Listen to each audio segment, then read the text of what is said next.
আসসালামু আলাইকুম ওয়া রাহমাতুল্লাহ। প্রিয় দর্শক, মানুষের জীবন গুনাহে ভরা। প্রতিদিন আমরা ছোট ছোট অনেক ভুল করি। কখনো চোখের গুনাহ, কখনো জিহ্বার গুনাহ, কখনো মনে মনে খারাপ চিন্তা। আমরা চাই বা না চাই, অজান্তে কিংবা ইচ্ছায় গুনাহ আমাদের জীবনকে ঘিরে ধরে।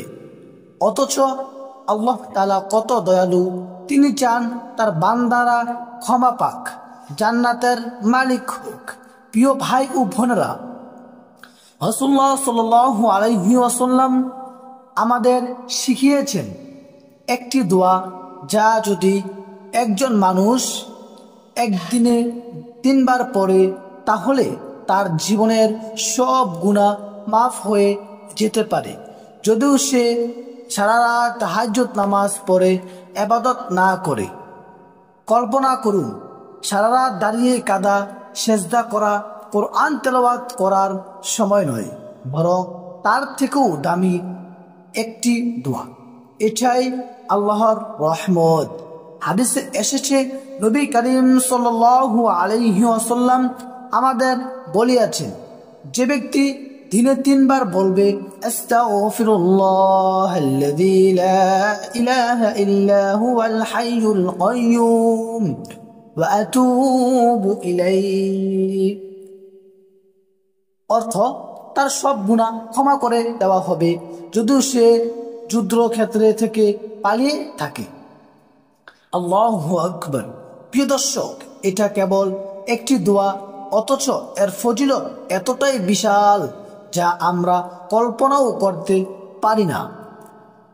আপনারা চিন্তা করুন, আমাদের জীবনে কত ঋণ, কত কষ্ট, কত অভাব, অনটন, কষ্ট, দুশ্চিন্তা।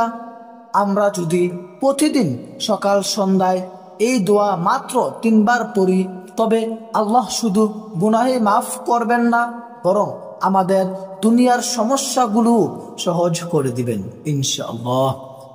প্রিয় বোনেরা ও ভাইয়েরা, সারা রাত ইবাদত করার সামর্থ্য অনেকেরই নেই। অনেকেই কাজ করে ক্লান্ত হয়ে পড়ে, কিন্তু এই দোয়া মাত্র কিছু সেকেন্ড লাগে, অথচ আল্লাহর কাছে এর মর্যাদা এত বড় যেন সারা রাত তাহাজ্জুদ নামাজ আদায় করেছেন। তাই আমি আপনাদের অনুরোধ করছি, আজ থেকে এই দোয়াটি মুখস্থ করুন। নামাজ শেষে পড়ুন, সকালে পড়ুন, রাতে পড়ুন। ইনশাআল্লাহ আপনার জীবন গুনাহমুক্ত হয়ে যাবে, মন শান্ত হবে, দুশ্চিন্তা দূর হবে এবং মৃত্যুর পর আল্লাহর রহমতে জান্নাত আপনার জন্য সহজ হয়ে যাবে। প্রিয় দর্শক, দোয়াটি আবারও শুনুন। আস্তাগফিরুল্লাহাল্লাযী লা ইলাহা ইল্লা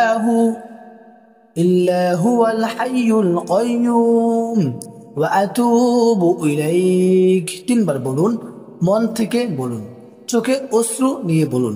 আস্তাগফিরুল্লাহাল্লাযী লা ইলাহা ইল্লা হুয়াল হাইয়ুল কাইয়্যুম ওয়া আতুবু ইলাইহি। আল্লাহ আমাদের সবাইকে মাফ করুন, কবুল করুন এবং জান্নাতের মহা মানবী দরজায় পৌঁছে দিন। আমিন। দর্শক, যদি ভিডিওটি ভালো লাগে আমাদের চ্যানেলটি সাবস্ক্রাইব করে দিন। আসসালামু আলাইকুম, আল্লাহ হাফেজ।